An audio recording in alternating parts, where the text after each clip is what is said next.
Betul ke Iran telah melanggarkan gencatan senjata di Timur Tengah? Jom dengar sampai habis. Assalamualaikum warahmatullahi wabarakatuh. Hari ini adalah 5 hari bulan 5 2026.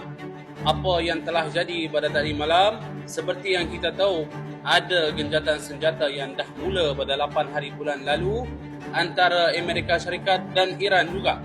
Jadi apa yang dah laku pada tadi malam, pihak kerajaan Iran telah melancarkan beberapa serangan terhadap negara UAE Dubai.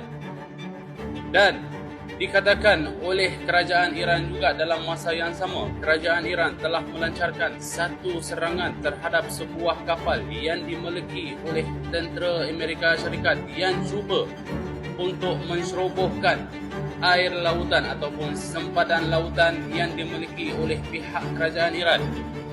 Walaupun pihak kerajaan Amerika telah menafikan yang ada satu serangan terhadap sebuah kapal itu, tetapi kerajaan Iran telah disahkan dan juga pihak kerajaan UAE telah mengesankan perasaan mereka yang sangat kecewa kerana pelanggaran yang dilakukan oleh pihak kerajaan Iran terhadap negara tersebut. Mungkin ramai yang akan bertanya, kenapa pihak kerajaan Iran telah melanggarkan syarat-syarat gencatan senjata?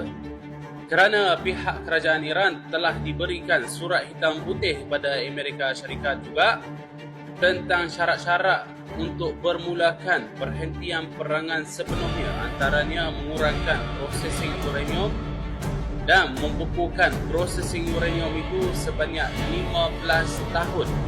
Jadi pihak Amerika Syarikat tidak berpuas hati tentang apa yang dikatakan oleh pihak negara Iran. Jadi kerana itu, ada sebuah kapal yang dimiliki oleh tentera Amerika Syarikat cuba melanggarkan sempadan lautan, dan tindakan tentera Iran terhadap kapal itu dah terang-teranglah dah melancarkan serangan.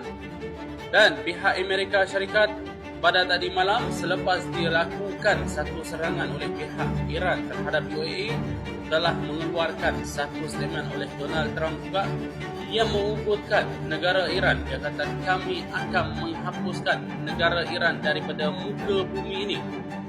Adakah Amerika Syarikat akan ambil satu tindakan begitu keras terhadap negara Iran? Wallahu alam. Dan apa juga balasan negara Iran terhadap tindakan Amerika kalau ia pun terjadi langkah itu? Jom korang komen di bawah apa yang korang nampak akan jadi pada masa depan.